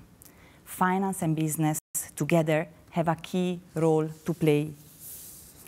Following their fiduciary and legal duty of respecting human rights, as well as an increased pressure from professional and retail investors for doing so, the attention has now also turned into the role of financial institutions and corporates in integrating human rights in their investment decisions, activities, and value chains. Today, I have the honor to address this relevant topic with Benjamin Michel, policy analyst at the OECD Center for Responsible Business Conduct, Elin Vronki, Department Director for Human Rights and Business at the Danish Institutes for Human Rights, and Erika George, Samuel D. Thurman Professor of Law at the University of Utah S.J. Quinney College of Law. Thank you all for being with us today. I would like to start the conversation by asking a broad and why not slightly provocative question. I start with Elin. In your opinion, Elin, why should investors care about human rights? Thank you, Nicoletta. Well, let us, let me remind us maybe of what human rights are. There are universal norms protecting individuals and groups of individuals against abuse of power. They are enshrined in international treaties ratified by states, and they cover areas such as non-discrimination, freedom of expression and assembly, the right to a fair trial, labor rights, the right to food, and a healthy environment. In short, in investor language, human rights are the content of the S in ESG. And let me give you maybe 3 reasons why investors should care about human rights. First, because responsible business conduct is what society and your stakeholders are expecting from you. The UN Guiding Principles on Business and Human Rights adopted in 2011, clearly established that all businesses need to respect human rights, and that also includes investors, of course. Second, because of the risks, both legal and reputational, you might face if you don't. While the corporate responsibility to respect human rights has until now been a soft law standard, we are seeing more and more regulatory frameworks making it mandatory. We're also seeing an increasing number of cases being brought against financial actors in front of the national contact points for the OECD guidelines because of them failing to conduct human rights due diligence. Finally, you should care about human rights because you can. You, as investors, have huge leverage to shape how companies and projects you invest in operate. And as you seek to contribute to sustainable development, which leaves no one behind, you really have an opportunity to influence those actors. It is really great to see that green transition and climate finance are now on the top of the agenda of investors. However, I think we really need to think about how we avoid further conflicts, ensure that the transition is fair and equitable, as you just highlighted. And to do that, I believe we should put human rights at the core of those investments. Thank you, Elin, for your comprehensive introduction. You have mentioned regulation, and this is the next topic I would like to cover today. As stated by the report Sustainable Finance and Human Rights, commissioned by LFF in 2022, regulation is currently the main trigger for financial institutions to integrate human rights. I would like now to turn to Erika. Erika, how can the regulation foster investments that protect and support human rights? What should be done so that the legal framework becomes an enabler and not a barrier or just a tick-the-box exercise? Could you share with us the US perspective? Thank you, Nicoletta. And certainly, I think there are two main things that regulatory reforms that are underway globally, primarily in the European Union, can do to support investors who are interested in ensuring that corporations live up to the responsibility that was explained about the United Nations Guiding Principles to respect human rights. This means that businesses should, at minimum, have a policy commitment to respect human rights, that they should be doing diligence to detect where there are risks. And the regulatory frameworks can go a long way in incentivizing the creation of the kinds of financial products and offerings that embed respect for human rights. They also can do a great deal in informing investors and giving them the tools they need to distinguish between those kinds of investment vehicles that are merely greenwash, tick-the-box exercises, or truly serious, and signal that in ways that are implicit or included in the reporting frameworks that are underway. So two main things. One, incentivizing the creation of products that are better for the environment and financing that is more inclusive and targeted to the kinds of activities that are more respecting of human rights, or at least assessing those risks. And then two, giving the investors the information they need to make the decisions they want to make. One of the other interesting findings of the Sustainable Finance and Human Rights Report is that the market is demanding this. Consumers increasingly around the world want to invest more responsibly, and regulation can help them do that. The US situation is frankly probably not as rosy as developments in the European Union. I want to take two main points to convey to our audience today. There's a distinction between what's happening in sustainable finance at the federal level of government in the United States and at the state levels. So in past years, under the previous administration, there was a bit of a rollback on sustainable finance. The United States was taken out of the Paris Agreement. Significantly, a number of private sector businesses in the United States retained a commitment to the Paris Agreement. When President Biden entered office, he reinstated the United States to the Paris Agreement. This is committing to keep the planet in planetary boundaries and moving towards a just transition carbon neutral economy. And to do that, he announced an executive order. So there are financial institutions, the Securities and Exchange Regulation Commission, and other institutional bodies that are now promulgating regulations around primarily climate change disclosures, and getting social issues embedded into that will be critical. While the federal level is moving forward, at the state level, we've seen some backwards movement. There are a number of states, Texas, Florida, others that have passed laws to prohibit the inclusion of environmental, social, and governance considerations. So this has strong implications for access to information for investors and potentially how much progress the US can make. I think there's a real leadership opportunity for Europe, and there are some exciting regulatory developments that I know my colleagues will speak to. Thank you very much, Erika, for sharing with us the US perspective. Elin, could you tell us how does this materialize in the EU regulatory framework? Does the current regulation stand to this objective of promoting investments that respects human rights?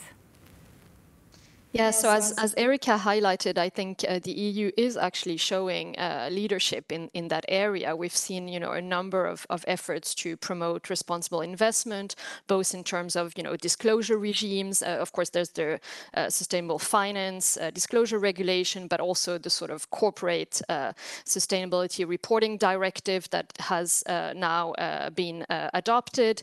There's also, future detailed reporting standards that are being associated to the CSRD, which will be very important for investors to get the right data. There's also the EU taxonomy and mandatory human rights and environmental due diligence being developed as we speak.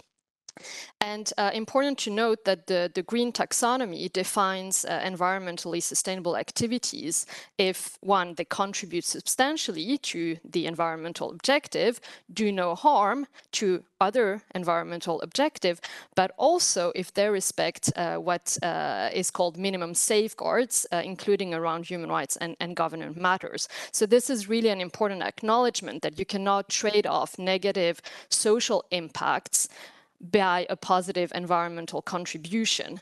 However, we are still waiting on further guidance on how the minimal safeguards will be concretized. So there is a bit of a gap there that we need to fill. In addition, as was mentioned earlier, the possibility of a social taxonomy has been discussed that would help to also direct investments towards socially sustainable economic activity. But at the moment, we're not sure whether that agenda is being prioritized. And we need to clarify how the minimum safeguards are going to work. And that ties into the negotiations around this new directive, the Corporate Sustainability Due Diligence Directive that everybody is watching now within the EU.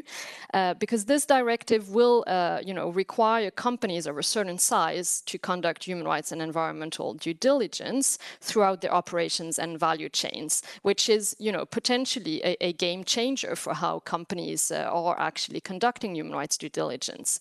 But while the financial sector was initially included in the Commission's proposal, the latest approach by the Council of the European Union suggests to exclude the financial sector from the CSDD, which, in our view, would be counterproductive, but also be misaligned with existing international standards and cause confusion amongst investors about what is actually expected from them.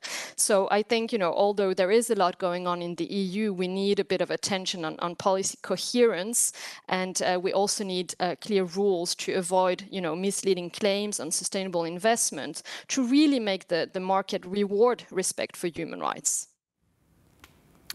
Thank you, Eileen and Erika, for these insightful answers on the current regulatory framework. While there is no doubt on the very significant role that the regulation has to play, it is a domain that is still under development and where the jurisdictions are evolving at different paces and granularity level. Moreover, as Eileen mentioned at the beginning, financial institutions have the duty to adhere to the core principle on the corporate responsibility to respect human rights. Taking this into account, I would like to explore with our panelists which other instruments could corporates and financial institutions use to guide them in their integration of human rights and in respecting those principles. The OECD is currently revising its guidelines for multinational enterprises and has developed 3 sector-specific guidance to operationalize responsible business conduct due diligence in the financial sector. Benjamin, could you tell us what's the main objective of those specifically focusing on human rights? How do you promote its use, and what are the main challenges you witness, if any? Thank you, Nicoletta. At the OECD, we've been working for almost a decade now to try to translate what we developed, the RBC, or Responsible Business Conduct Framework, for financial service providers.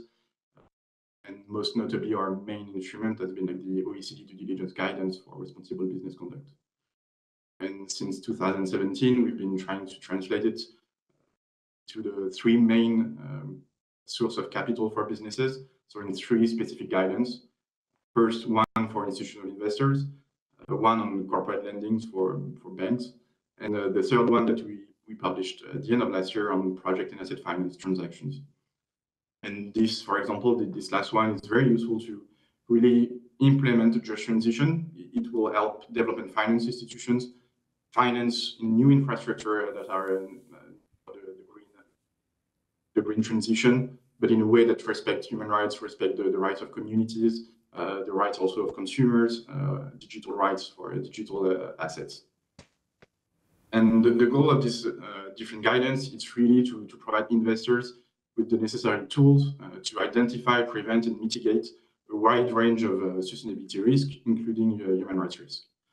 Not only in their investment, but also in their invested companies, in their portfolio. The goal is really not to provide a tool that is already used by investors, like due diligence, pre-contractual investment, but really a tool that they can use throughout their investment process, also when they're already engaging with a company. What has been a bit challenging, I think, working with the financial sector is that technically that's a sector that is already massively conducting due diligence and increasingly conducting what we call ESG due diligence. They're using different screening tools. They're already collecting a lot of data on different financial risk. They're already through active ownership strategies or responsible stewardship strategies, engaging with their companies that they invest in to address a number of financial risks. The goal now is really to shift the needle and to make sure that they also address human rights risk or also climate and other environmental risk, but in a way that's not only beneficial for their own financial materiality perspective, but also for the perspective of the people, the planet, and that benefits human rights at the end of the day. There's been an increasing, as mentioned by the other panelists, an increasing integration of these instruments in the regulatory landscape at EU level, but not only the EU. The OECD EMEA guidelines, for example, have been integrated in the SFDR that was mentioned before. It's a useful indicator to report on your principal adverse impact.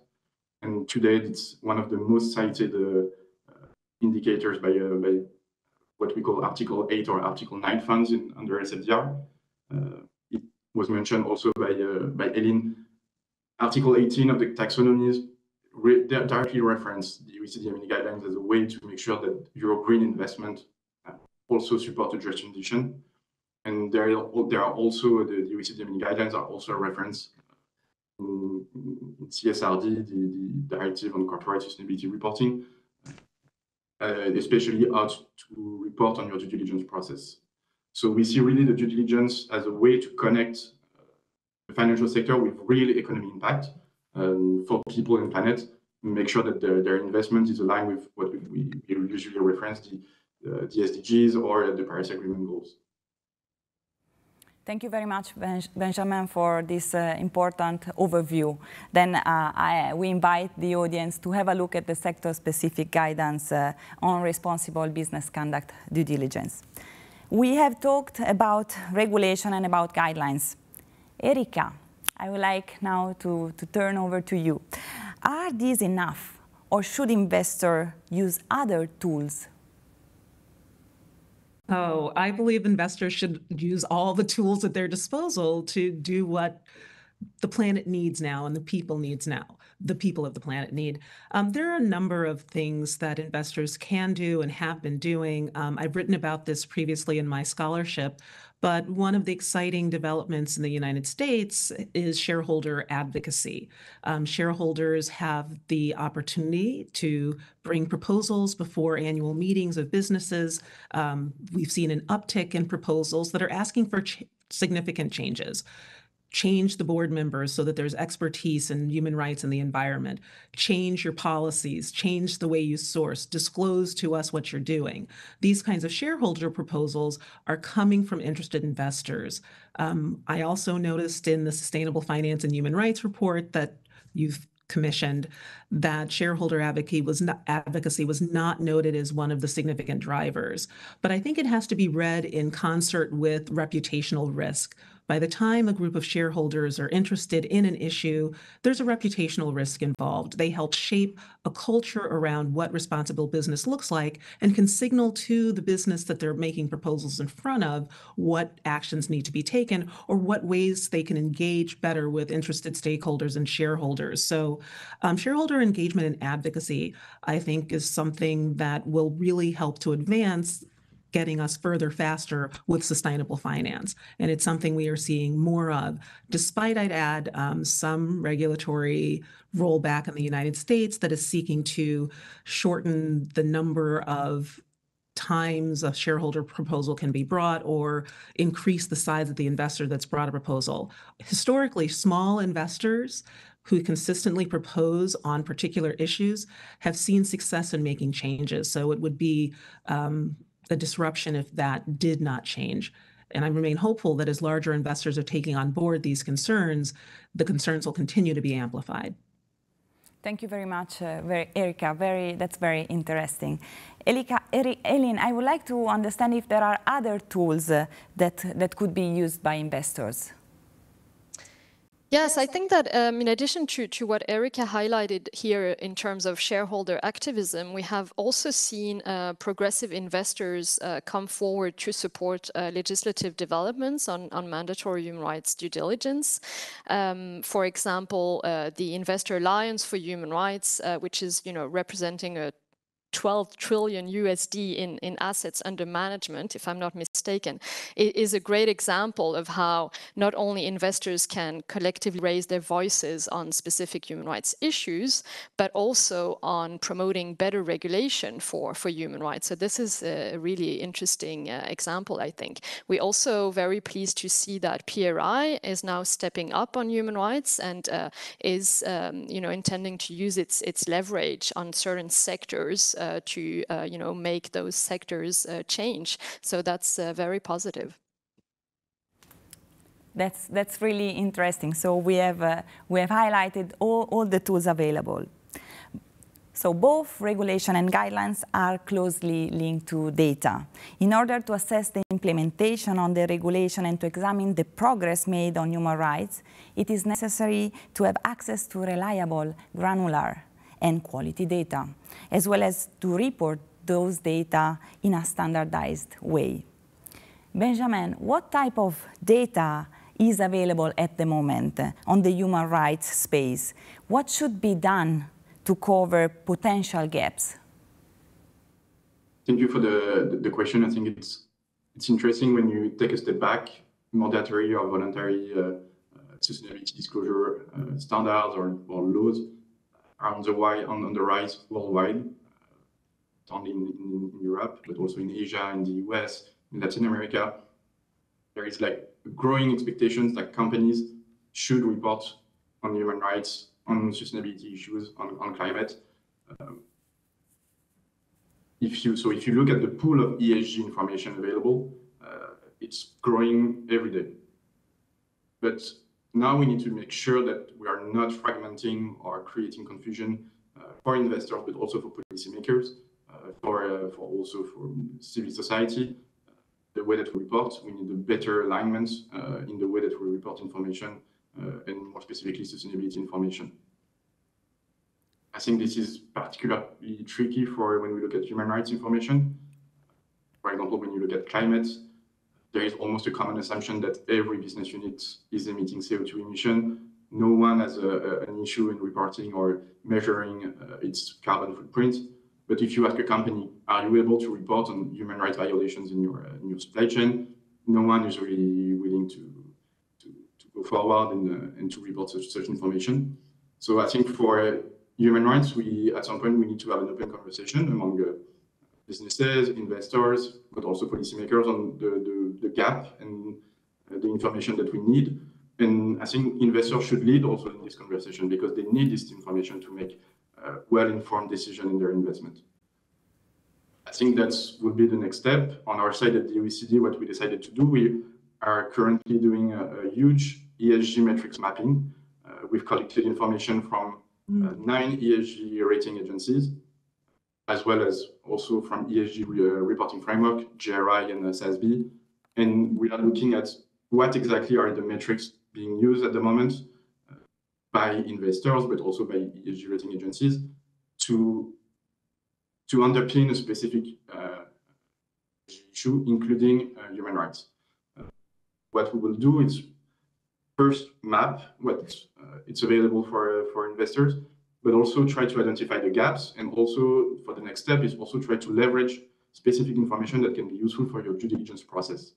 As an investor, what type of information can be useful for me to understand if the company I want to invest in is really doing due diligence, really working the talk, and really making efforts on its human rights performance. I think also the goal is to feed into the work that is being done at international level to make sure that there is some kind of level playing field or common understanding on what is reported, to make sure that if you invest in Asia or if you invest in South Africa or also in Europe, you have the same comparable and interoperable data that can be really useful for your well-informed decision. Thank you very much, Benjamin. In fact, data are fundamental to take well-informed decision. I would like to then thank you, our panelists, Benjamin, Eli, and Erika, for the insightful discussion on the developments, opportunities, as well as the challenges associated to human rights. As it has been discussed today, and as it was mentioned yesterday by Minister Backer, the social aspect of sustainable finance is one of its fundamental pillars and is now becoming more relevant than ever. Integrating human rights into investments decision and business activities and value chain is and will be key if we want to effectively transition towards sustainability. Judith, over to you. Thank you kindly, Nicoletta. Perfectly said. And to wrap this two-day 6th edition of the Sustainable Finance Forum, it's my final duty to hand you over to the CEO of Luxembourg for Finance, Nicolas Markel. Nicolas, please, the floor is yours. Well, thank you very much, Judith. Ladies and gentlemen, it's been 2 very intense days, and we come thus to the end of our 6th edition of the Sustainable Finance Forum. Now, obviously, over the course of these 6 years, progress has been made, and has been made in particular in the last couple of years. This has been acknowledged by nearly all the speakers and has been documented also in the very interesting report that William Wright presented, which was done by his team at New Financial in partnership with Luxembourg for Finance. But what has also been underlined by many speakers, and in particular Minister of Finance Becker, as well as John Kerry, of course, is that this progress is not nearly fast enough as what we need. We absolutely need to make sure that the pace of progress is being accelerated. What also has been very much a clear and loud message coming from these 2 days is that we need to move from commitment to actual action and to actual delivery. How do we get there? I think this would hold in 6 words. Transparency, transparency, transparency, training, training, training. Transparency obviously is at the basis of creating the trust that allows investors, as Hugo Bassi said, to make informed choices in the area of sustainable finance, and thus really bring the money that we will need in order to finance all the projects we need to realize in order to achieve the goals. It begs the question then, of course, of the availability of data, of the relevance of data, of the structuring of data, of the use of data. That is what we have also discussed in minute detail. We heard a lot also about the use of technology in order to help in this area. Training. I think it has been less touched on, but in Julius Becker's keynote, it has really come out very clearly that at whatever level, training is still a key, and in my opinion, one of the keys in order to make the progress that we need to do. So, ladies and gentlemen, in the last 6 months since our last Sustainable Finance Forum, we asked ourselves if the constraints of the calendar that made us organize this year's edition at the end of March would prevent us from finding sufficiently interesting material, substance to discuss after the previous one had taken place at the end of October. But I think the last 2 days have certainly shown that even in 6 months, the developments in sustainable finance are extremely rich, extremely interesting, and well worth organizing events like this. They, by the way, as Judith also said, contribute to the training of financial services professionals. We're very happy and proud that we could contribute to that. But that would not have been possible, first of all, and that is where I would like to conclude, by thanking all the speakers who not only took the time out of their busy schedules, but shared their expertise with our audience.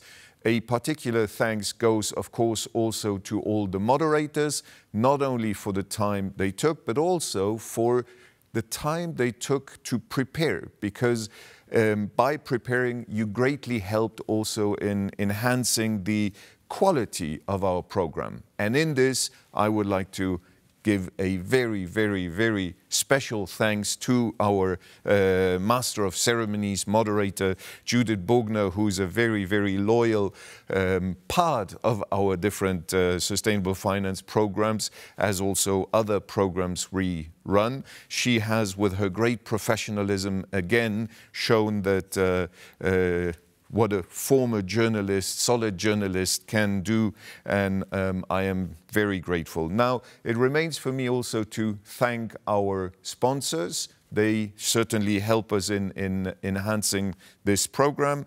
Our media partner, the Financial Times, great thanks to your partnership, and to the Financial Times journalists who also made themselves available to moderate some of our discussions. Last but certainly not least, let me thank you, the audience, for joining this program. As Judith has said in her introduction, you were more than 1,400 people from 64 countries that joined this conference. So thank you all very, very much. And let me conclude by inviting you to our next events. You will find them on our website. On the 19th of April, we will have in our Focus On series a focus on RegTech. And then in May, we will dedicate an episode of our Focus On series to, let me say that, the initiative formerly known as the Capital Markets Union, whatever the name will be in the future. Ladies and gentlemen, thank you very much. Stay safe. See you soon.